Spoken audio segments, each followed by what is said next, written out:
The Spanish conquest of the Inca is a story so wild, so violent, and so epic that it's hard to understand why Hollywood refuses to make a movie about it. Two civilizations, so different from one another that each encounter left incredible stories of strange oddities. This is the true, uncensored story of the Spanish conquest of Peru, the one they didn't teach you in school. The year's 1485 in the high Andes of South America.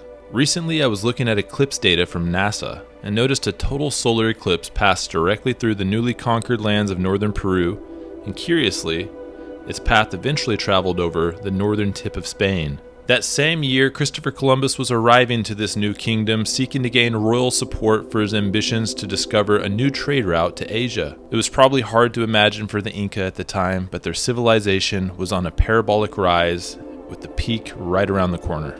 Masters of stone, builders of roads that spanned mountains and deserts, rulers of over 10 million people from Ecuador to Chile, surrounded by some of the world's most astonishing megaliths. In 1492, 7 years after that eclipse, Columbus would land in the New World, mistaking it for Asia. In the decades that followed, the Spanish swept through the Caribbean, establishing new colonies and searching endlessly for gold. By 1521, Hernán Cortés had conquered the mighty Aztec Empire, but before any Spaniard could enter the Inca kingdom, a silent enemy would strike first. Smallpox carried along ancient trade routes from Mexico swept through the Andes like wildfire. Among the victims was the Inca Emperor Huayna Capac, whose sudden death left no clear heir. His sons Huáscar and Atahualpa plunged the Inca kingdom into a brutal civil war. For 4 years, the brothers tore their worlds apart, towns burned, nobles executed, tens of thousands slaughtered, and Atahualpa proved the stronger. In 1532, at the final battle, he crushed Huáscar's armies and took his brother prisoner. Atahualpa now stood supreme. Let's rewind to 1511. Where the Spaniards had colonies in Panama, and rumors were starting to spread about a very rich kingdom to the south full of gold. 2 years later, Vasco Núñez de Balboa hacked his way through the jungles and became the first European to see the Pacific Ocean from the New World. His discovery proved once and for all that Columbus had not reached Asia. Among Balboa's men was Fransisco Pizarro, an illiterate soldier who couldn't even spell his own name, but who'd clawed his way out of poverty, coming to the New World to make a life for himself. Balboa's discovery would make him the governor of Darien, but success breeds rivals. He was accused of plotting a rebellion to the crown, and the very man who marched beside him, Fransisco Pizarro, sided with the opposition. Pizarro personally arrested Balboa, who was tried and had his head chopped off in 1519. Fransisco Pizarro then started to gain more respect and responsibilities, and he started to make a name for himself. As the whispers of southern riches grew louder, he forged a partnership with Diego de Almagro, a rough adventurer, and Hernando de Luque, a priest. Pooling their resources together, they launched an expedition with 2 ships and 100 men, and what followed was misery. Rough seas delayed progress, and the Spaniards soon found themselves running out of food. Pizarro sent one of the ships up the coast to stock up on food and supplies, and he stayed back and waited. The vessel was late to return, and over 20 men died of disease and hunger. The survivors sustained themselves by stealing corn from a nearby village that they had found. Elsewhere was Pizarro's partner Almagro, who was on a different ship that had left later. They fought natives on the coastline, and a spear was thrust into Almagro's eye. The now one-eyed Spaniard met up with a separate ship that had gone further south, and told stories of a large Incan trading vessel, gold, and a highly organized society with roads and well-made buildings. When Pizarro heard about this story, he pressed on south with the soldiers that had survived. He reached the Gulf of Guayaquil and saw the great mountain peak of Chimborazo piercing the clouds. Along the coast there were gold ornaments, paved roads, and organized towns, just enough proof to feed his ambitions. In 1528, just 2 years after they had left the colony, Pizarro staggered back to Panama. His men were emaciated, their scraps of treasure hardly enough to impress. Over 20 men had died. Governor Pedro de los Rios dismissed Peru as nothing but another foolish myth, but the 3 partners would not give up. The priest Luque urged Pizarro to go directly to the Spanish crown himself. The illiterate 53-year-old man sailed across the Atlantic with llamas, gold ornaments, fine clothes, and captured natives to prove what he had seen. He stood before the court of Charles V, and after months of delay, in 1529, Queen Isabella signed the Capitulation of Toledo. Pizarro was named governor and captain general of Nueva Castilla. He returned to his hometown of Trujillo to recruit family members and friends. His brothers Hernando, Juan, Gonzalo, and a cousin Pedro would join the expedition. This was likely a proud moment for Pizarro. From pig herder to royal governor, he climbed the ranks beyond all odds. When they arrived back in Panama, Almagro found out that his rank was lower than his partner Pizarro, and he exploded with anger. Pizarro's royal commissions gave him prestige and riches, while Almagro was left humiliated. Their partnership nearly collapsed, but they swallowed their hatred for the sake of the mission. If the rumors of wealth were to be taken true, there would be plenty for Almagro. It took almost a year in Panama to scrape together 180 men and 27 horses. With prayers offered at Mass, they set sail south to face the Inca Empire. The plan was for Almagro to stay behind briefly to continue to recruit men and meet up with his partners later. Driven ashore on Colombia's coast, the Captain Pizarro led his men through the swamps and deserted villages, starving on scraps of maize. A midnight storm drowned one soldier in their flooded camp. They pressed forward through rivers and swamps, dragging themselves and their horses across on makeshift rafts. Hunger forced them to gorge on crabs from a marsh, only to discover later that the crabs had fed on a poisonous tree, and that night, almost the entire camp was suffering with violent illness. South along the coast, they struck the village of Coque. Its terrified inhabitants fled, and the Spaniards ransacked homes, seizing gold, silver, emeralds, and corn. Pizarro sent treasure back to Panama to try and recruit fresh soldiers. But their health was deteriorating fast. In the camps along the coast, a gruesome epidemic spread through Pizarro's men. Chroniclers describe wart-like swellings, sores that festered, and in some cases bled men to death when they were lanced. The soldiers laid crippled, their strength was gone, while storms lashed on the shoreline. For a moment the conquest itself seemed doomed, an army of fewer than 200, reduced by hunger, sickness, and despair. Lucky for the starving Spaniards, relief was on its way. New ships landed fresh supplies and with them reinforcements. Among the new arrivals was Hernando de Soto, a man who would change the course of the expedition. Younger and sharper than most, he had fought in Nicaragua, and already earned a name as one of the best horsemen in the Indies. The timing was perfect for an invasion. The Spaniards were getting intel about the Inca Civil War, and in April of 1532, Pizarro loaded men and horses onto ships, preparing to march on Tumbes, a city he had visited in an earlier expedition. When they arrived, they were shocked to see that the city was in ruins, recently being destroyed in the Inca Civil War. Pizarro left 3 Spaniards behind in Tumbes to learn the language and culture. He would later find out that they were murdered by locals soon after they left. Pizarro moved south and founded the town of San Miguel de Tangarara, the first Spanish town in Peru, leaving 50 men to hold it. After getting the town established and gathering provisions, he began his march into the Andes with less than 200 soldiers. They were astonished by the landscape. Roaring rivers, snow-capped peaks with beautiful villages along the way. Pizarro sent Hernando de Soto ahead as a scout, and on the road, Soto found women, weaving for the army and the porters guarding them. At the gates, several corpses swung upside down by their feet, punishment by King Atahualpa for breaking discipline by sleeping with his concubines. Soto also marveled at the Inca highways, bridges, and architecture, proof of a civilization both advanced and terrifying in scale. A messenger gave the Spaniards duck meat and incense, and a message that the Inca lord awaited the Spaniards in peace. Pizarro would later catch up, and when the Spaniards entered Cajamarca, they were astonished by their welcome. The city was full of hot springs, making it a favorite location for the royal elite. Atahualpa's messengers brought food, chicha, and gifts of fine cloth. When they arrived at the temples, they described hot water being piped in on magnificently carved pipes with just the right amount of cold water also being piped in for an ideal temperature. De Soto was led to Atahualpa, the Inca prince, in a scene that left him uneasy. At first, Atahualpa didn't respond to them or even raise his eyes from the ground. A dignitary spoke for him. When Atahualpa spat up phlegm, he never let it touch the ground. One of his women caught it in her hands, and if a strand of his hair fell, they swallowed it whole. The Spaniards later learned that he feared witchcraft, and this was a ritual to protect him. De Soto expressed that Governor Pizarro wanted to meet him, to which the Inca prince responded bluntly that he received word that the Spanish were worthless fighters, and that they had recently killed a few of their men near their camps in San Miguel. De Soto responded sharply. I told him that the Indians around San Miguel were like women, and that one of our horsemen would be sufficient to put all of them down. When you see us fight, you'll see exactly who we are. When that awkward meeting ended, the Inca prince asked to see a horse charge. One of the Spaniards galloped past him, sending dozens of his men scattering.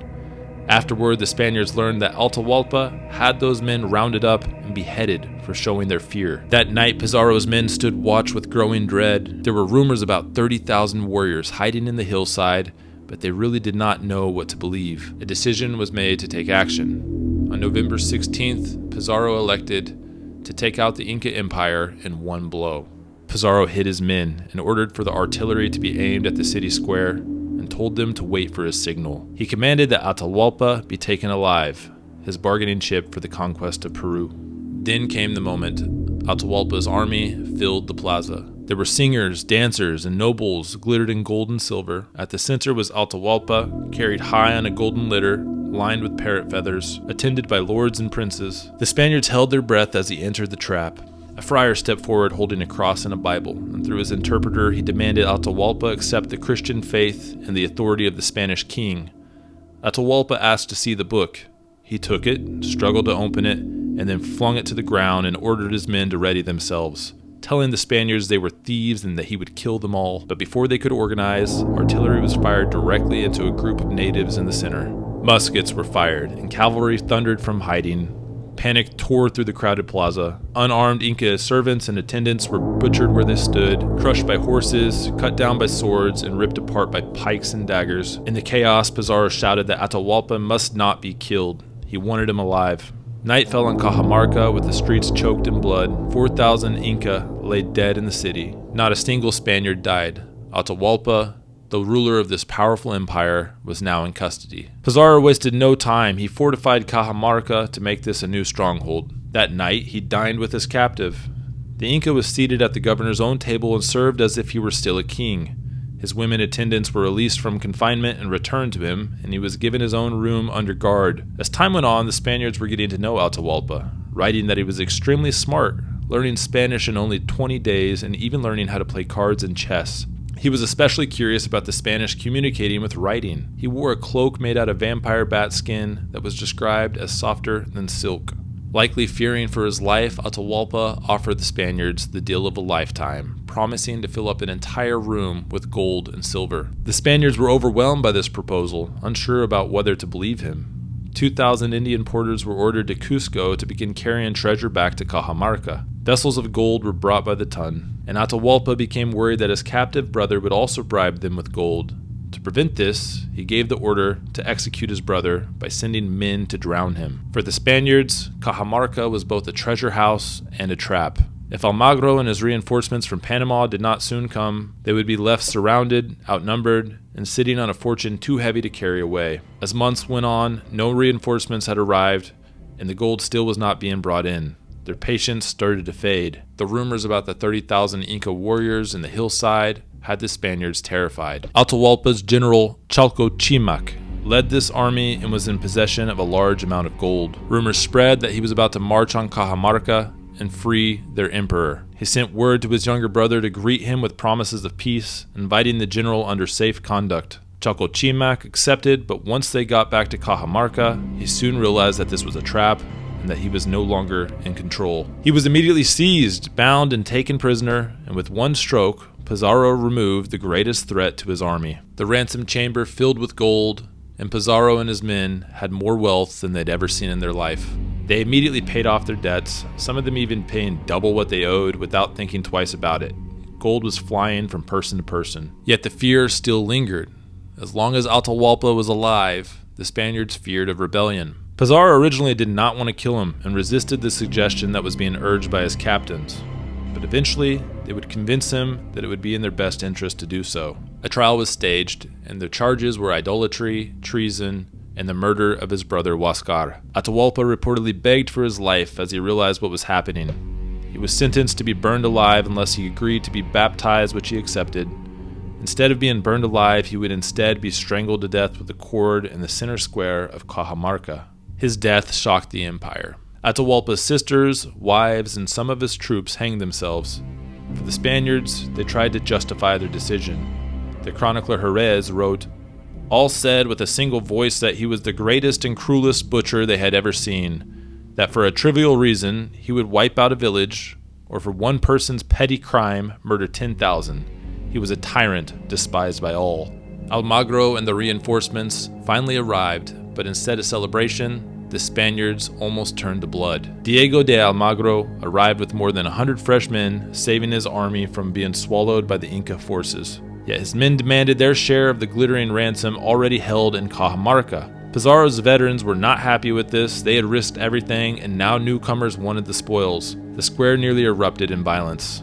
They finally would come to a truce. Almagro's men would get a small portion of what had been captured, and then their equal share for anything else that would be captured on their way to Cusco. After Atahualpa's murder, the Spaniards needed a figurehead to calm the empire. They installed his brother Tupac Hualpa, parading him around as the new Inca under Spanish control. This was not recognized as legitimate by many of the Andean nobles, but it gave the illusion of continuity while Pizarro pushed toward Cusco. In August 1533, Pizarro set out from Cajamarca with fewer than 200 Spaniards, joined by thousands of native warriors, including the captured general Chocochimac, who was very upset about Tupac Hualpa being chosen as the new leader. Along the way, they stopped at a village where Chocochimac convinced Pizarro that the chiefs were not good people and asked for permission to deal with them.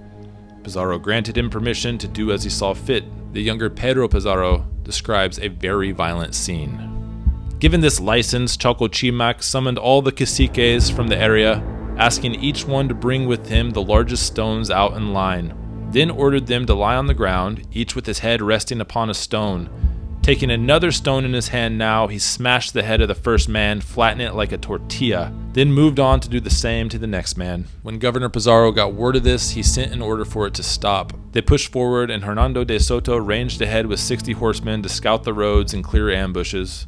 Almagro was to follow later with reinforcements, but the main gamble was Francisco's, to reach Cusco before the Inca generals could gather their armies. And this march was brutal. The column crossed frozen passes where men and horses collapsed from cold and thin air. They staggered their way across sheer cliffs, narrow edges, and swaying rope bridges. Entire villages lay silent, their people fled or dead from the recent civil war. In the valleys, the Spaniards marched past piles of bodies. Warriors who had slaughtered each other in the war were now rotting in the sun. On this march, King Tupac would suddenly die. The Spaniards became suspicious of Chocochimac, blaming him for the death and plotting a rebellion. He was sentenced to be burned alive despite denying these claims. After Tupac's death, they installed another brother to be a puppet leader named Manco Inca. Bloodied but unbroken, the Spaniards pressed south, with Cusco still waiting ahead. In November of 1533, after months of fighting through the mountains, the Spaniards and their native allies entered Cusco without resistance. The city absolutely stunned them. Palaces of finely cut stone lined the streets, temples flashed with gold panels. The conquistadors who had come from Panama with villages of mud and timber walked in silence through stone walls fit without mortar, rising higher than their heads. They started to establish themselves in the city, getting to know the inhabitants and their customs. One of Pizarro's captains came forward with a very strange request. He wished to marry an Inca woman who had belonged to another man. The Inca, bound by their own customs, insisted that permission must come from her late husband. The governor sent Pedro Pizarro to oversee the matter, which Pedro described in detail. I actually thought I was going to be speaking with a living Indian, but they instead led me to a bundle, a dead man, who was seated on a litter.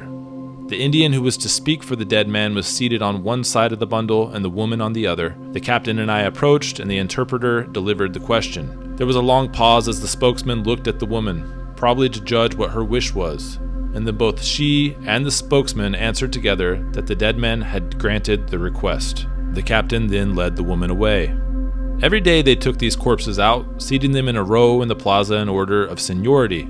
Their caretakers then ate and drank in their presence, and they lit fires before the dead, burning a very dry piece of firewood that had been smoothed and shaped very evenly for the purpose. Once the fires were burning, they burned all the food they had placed before the dead so that they might partake of whatever the others were eating, which they did by means of the fire. Pizarro would later go on to describe the women of this region. Some of these women were quite tall. They valued long hair and tried to cultivate it.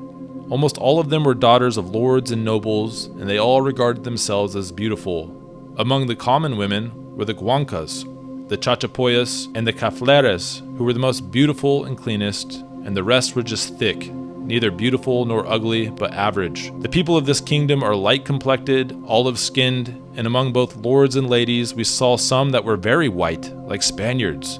I once saw an Indian woman and child who were as light as any white blonde. The women of the mountains were absorbed as porters, carrying their husbands' loads anywhere that they would go.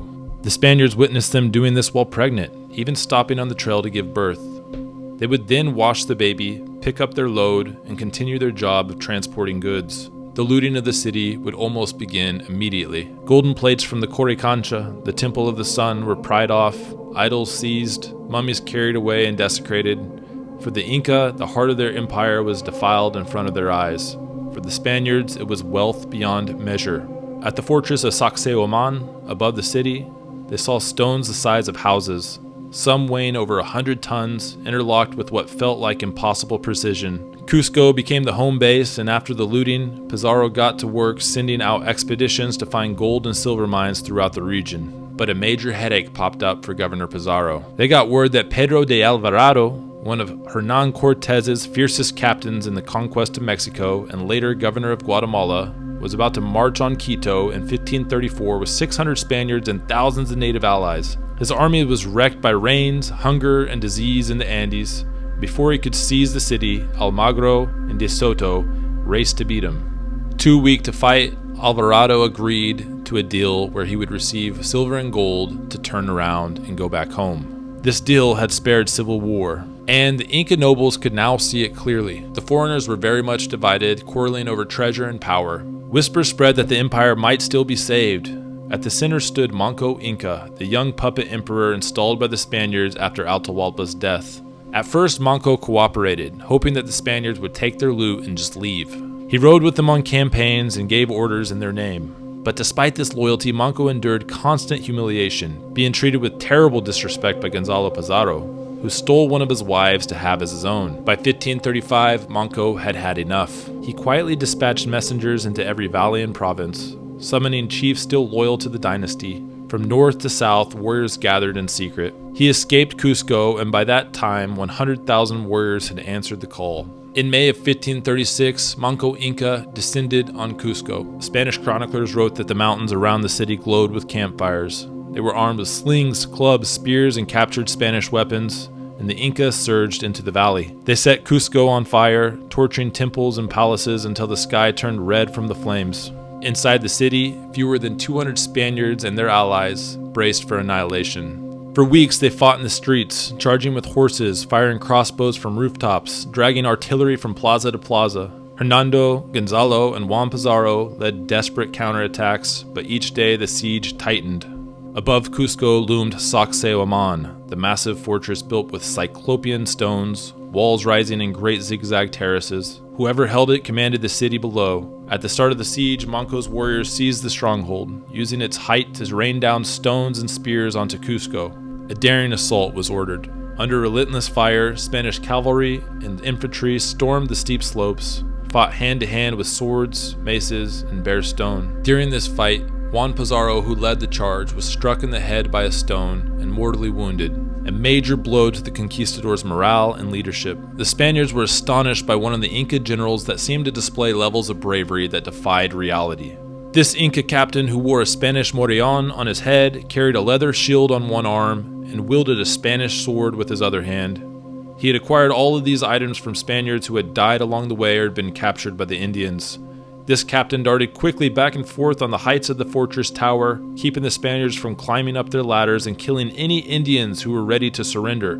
I'm sure he killed at least 30 of them who tried to surrender, smashing their heads with his cudgel. But when the captain realized that the Spaniards had won the fortress, he threw down his weapons, pulled his cloak over his head and face, and hurled himself over the edge, being dashed to pieces below. For many months, Cusco remained encircled. Supplies dwindled, the streets were choked with corpses, and disease spread. During all this, the Inca were running out of resources. Their constant marches were draining their supplies, and the Spaniards were attacking their trade routes. And by the fall of 1536, the Great Siege had been broken. Manco Inca pulled his warriors back into the mountains, ruling as a king in exile, still defiant, still fighting, even as the Spaniards tightened their grip on Cusco. Hoping for diplomacy, the Spaniards sent a black slave to deliver a pony, some native women, and gifts. Upon arrival, Manco Inca had the slave and the pony killed. The Spaniards then killed one of Manco's wives and burned 12 of Manco's captains alive.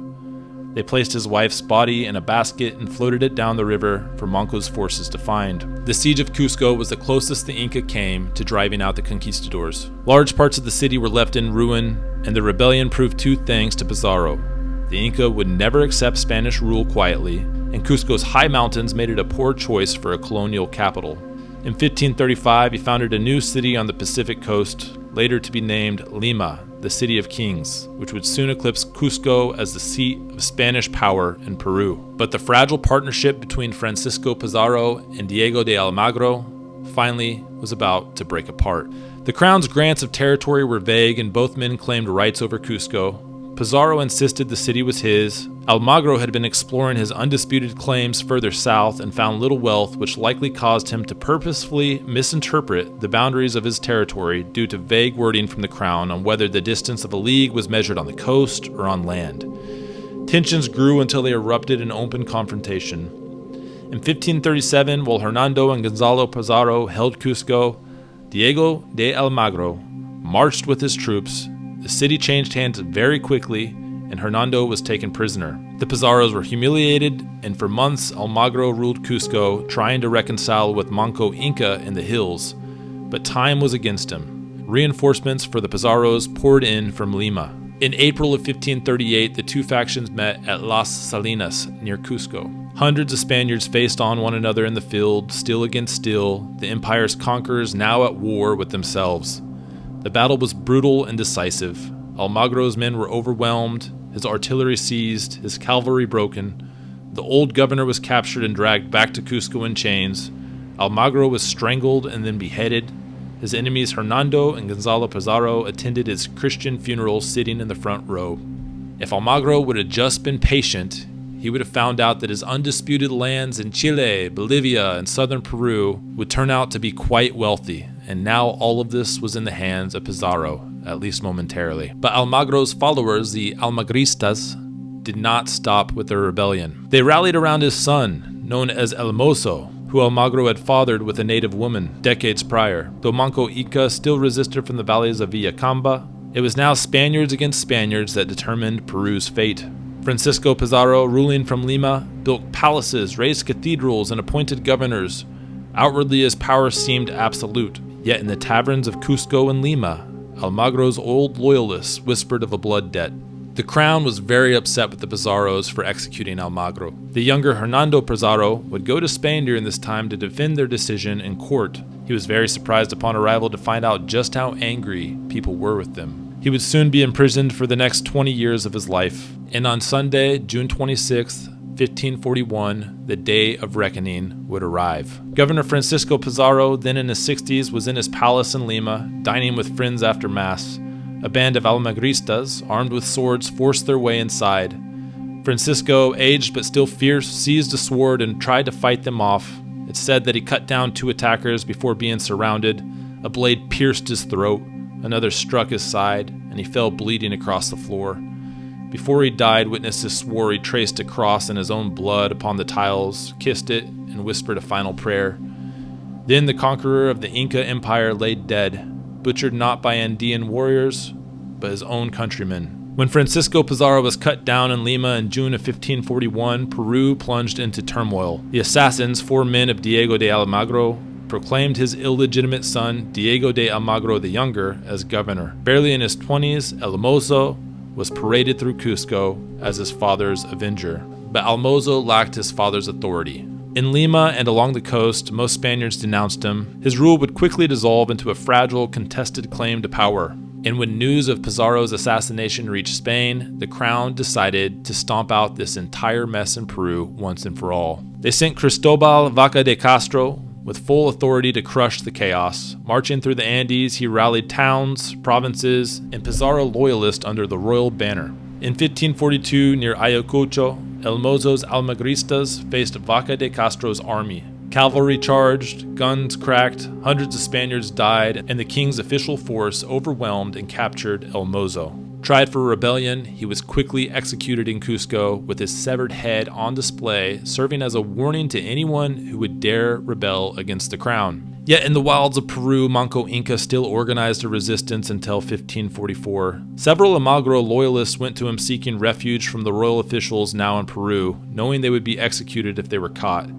He spared them and gave them the refuge they were seeking. Unfortunately for Manco Inca, these Spaniards decided that their only chance for a pardon would be to kill the rebellious native leader. They killed Manco Inca, hoping for this pardon, but would be slaughtered by natives before they could make their escape. Despite this, the resistance carried on the fight for another generation, and only in 1572, with the capture and execution of Tupac Amaru I, did the last flame of the Inca resistance finally die.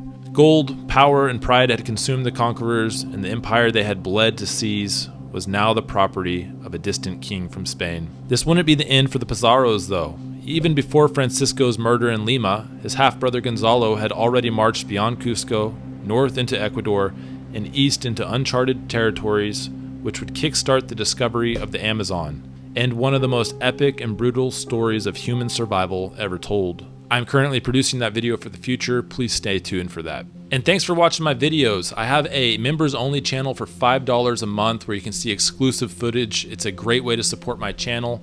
Also, if you'd like to get a map, these Muirway maps are linked in my bio, and I get a commission for any map that you purchase. Check out their state maps, national park maps. They have so many different relief maps, 3D maps, and they'd be a great gift this holiday season. I'll have that linked right next to my book, Enigmatic North America, Legends, Oddities, and Controversial History. This is a coffee table style book I wrote a few years ago that talks about some different mysteries, hoaxes, and genuine anomalies that you can find throughout the North American continent.